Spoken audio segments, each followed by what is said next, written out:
I'll only I'm gonna put more. play with it because it draws like with a. So when you do the wood fires, you burn them for 2 weeks. Well, there's different fires. Some people do them for 3 days, some people do them for 2 weeks, it depends. The one that I go to, they last 2 weeks, and the results are awesome. And the firing is called an anagama firing. The temperature, what they do is underneath there is a little hole. So that's open usually, and that's where we're gonna start the fire when it's all loaded. But it starts by loading it in the back, and you can go all the way in here, and they go all the way to the back. And in the back, they start, you see there's some bricks that are stacked there. Mm-hmm. On those bricks, but you set them up according to the pieces. You put a shelf. And then you put the pieces, and then you arrange shells depending on the size of pieces. And you put like a set of shells all the way to the first little square hole, which is a feeding hole for a box, what they call a box. So that's on the side. Okay, let's take a look at that. Come. So the boxes are these. So there's the front box, which will be open to a certain thing, but what they do is they start loading in the back. And when you look back, it goes all the way to back here. So they would put bricks and shells and art all the way to here. Then they leave the space open at the bottom, and they put shells, crushed shells. Like oyster shells? Oyster shells, and then they put some pieces in the bottom, and then through here, and on the other side there's a hole just like it, is one of the stoke places. So you can put wood through there? You can put wood through there.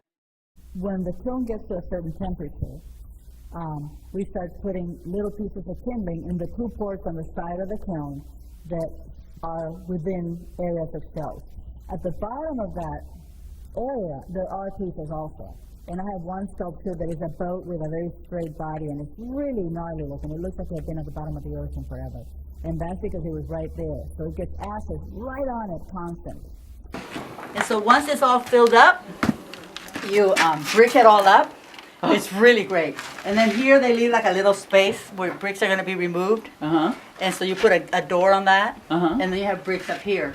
Whoa. Okay, so that, you start a fire down there, and then like the next day, so it sort of warms up gently. Whoever's in charge of the kiln has to keep an eye on it, because it's not like you put a little wood and that's it. No, this is like every 5 minutes. It's like constantly. And the masters, because I'm a newbie, they know like the temperature that should be depending on the firing. So you try to take the same temperature all the way to the back. Then you start again from the front and you go up a little more all the way to the back. And the purpose is to create a lot of ash from the wood you're burning and have that ash melt on the pots. And that makes the beautiful And finish. that makes the glazes and the beautiful finishes you saw. And so if the piece is very close to those boxes where the wood is thrown in, it's melting and getting the ashes, and then the ashes are melting into the pot, and so it all happens so much. So you get these layers of crusty, exciting things, you know. Whereas the calmer parts, they just get like the heat and then some ashes that flow by.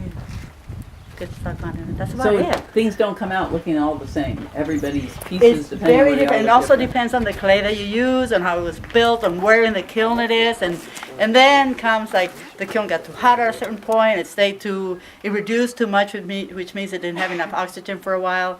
So there's a lot of variations. It takes about a week for it to cool off. And then we go back up there and do the fun part, unload it.